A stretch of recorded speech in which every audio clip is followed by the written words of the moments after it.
All right, there's my audience. Here's my note cards. All right. Hello, my name is Templeton, and I'm a student at Warren County High School, and my speech is over men's mental health.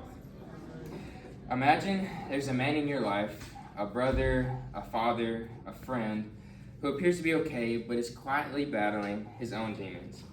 He keeps from reaching out for help because he's been conditioned to view vulnerability as something to avoid. This silence can be deadly. In the United States, nearly 80% of suicides involve men. Yet, they don't often pursue mental health support. Having heard of and seen many devastating cases of repercussions of untreated mental illness in men, I believe this is something that is very crucial to address. Today, I will explore 3 or 4 areas in men's mental health that deserve our attention, such as suicidal statistics, the stigma around seeking help, and the cultural expectations that lead men to suffer in silence.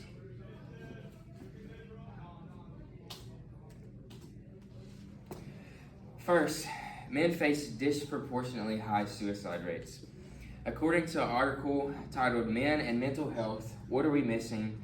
By the AAMC, in the United States, men die at a suicide rate nearly 4 times higher than women, and is also the second leading cause of death for men under 45 years old. As you can see here in the chart, over the years, the amount of suicides there are per 100,000 people have begun to increase, and as you can see, it is nearly 23 men to 6 women. And despite making up only half the population, men account for nearly 80% of suicide deaths, as you can see in this graph right here. This statistic highlights a critical public health issue that demands urgent attention. So while all these statistics are alarming, there are underlying causes that make these statistics possible, and they discourage men from seeking help. And one of those things is the culture of stigma around men seeking mental health support. Approximately 40% of men have never spoken about their mental health to anyone. And one reason for this is embarrassment and the stigma as primary reasons. Priory conducted a study in the UK, and these were some of the key findings that they found. 77% of men polled that they have suffered with symptoms of mental illness such as depression or anxiety. 40% of men have never spoken to anyone about their mental health. 29% of those say they were too embarrassed. 20% say there's a negative stigma around that. And the biggest cause of our mental health issues in men's lives are work, finances, and their health. And 40% of men polled that it would take thoughts of suicide or self-harm for them to finally reach out and get help for their mental health issues. And this silence does not help, but only worsens mental health issues and leads to worsening conditions. Traditional masculine norms portray emotional expression as weakness. In today's society, people often think if a man is vulnerable, if they show their emotions to others, that they are weak. Societal expectations pressure men to appear strong and self-reliant. And this culture and narrative discourages the vulnerability of men, making it harder for them to seek help.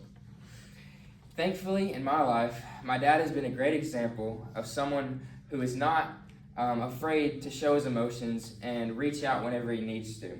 He showed me that being vulnerable is okay, and it is okay to seek help if I'm going through something and I just need it. And so this is something that I'm passionate about because I want to bring awareness and advocate for others who are going through mental health issues that aren't seeking help. And I also want to be able to one day do the same for my own kids. Beyond the stigma and the cultural norms of today's society, these things lead to the undiagnosed and untreated issues men have with their mental health. Masculine norms contribute to the undiagnosed and untreated illness of men. The symptoms in men often manifest differently than women, and some of these are increased irritability and substance abuse. That is why in today's society, a lot of it goes unnoticed because it is shown differently than how it is in women. And these different presentations of symptoms can lead to the misdiagnosis or the overlooked conditions. Less than half men experiencing depression or anxiety receive treatment. As in this chart right here, you can see nearly 1 in 10 men experience some form of depression or anxiety, but less than half seek the treatment that they need. This lack of treatment contributes to the worsening of mental health issues. In this graphic right here, you can see men and women, for any mental health treatment, men are 11% less likely to receive the treatment. Women are 20% more likely than men to take medication for their mental health issues. And women are 4% higher to receive counseling or therapy for the issues that they are going through. Addressing all these problems requires a shift in society and how it perceives and supports men's mental health issues. And lastly, in today's society, a lot of people may think that mental health issues only come to those who are in the working class and the lower part of society. But I'm here to say that that is not true.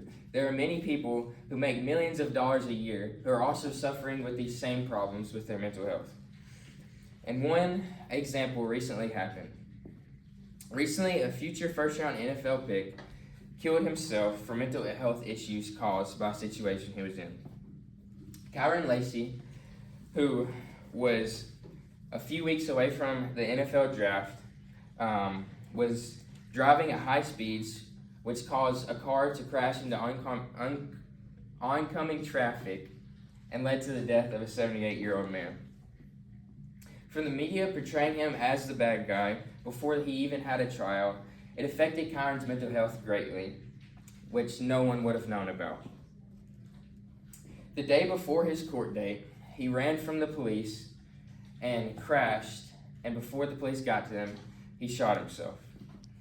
While the choices he made and the situation he was in were not the best, it is still terrible that the thing that he felt he could only do was to take his own life.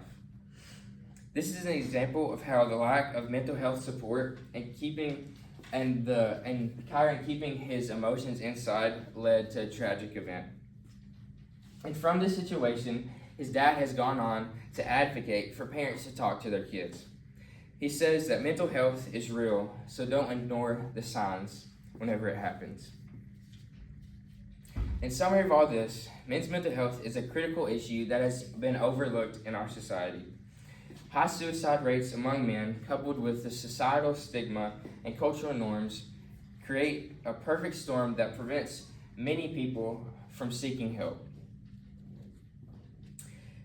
It is important that we challenge these norms and we promote open conversations and ensure that men's mental health is something that is advocated for. We need to make sure that resources are accessible and tailored to the unique experiences that men face. From this speech, I hope that all of you have been persuaded to bring light to the situation on men's mental health and have learned something from it. Thank you for your time and listening to this speech.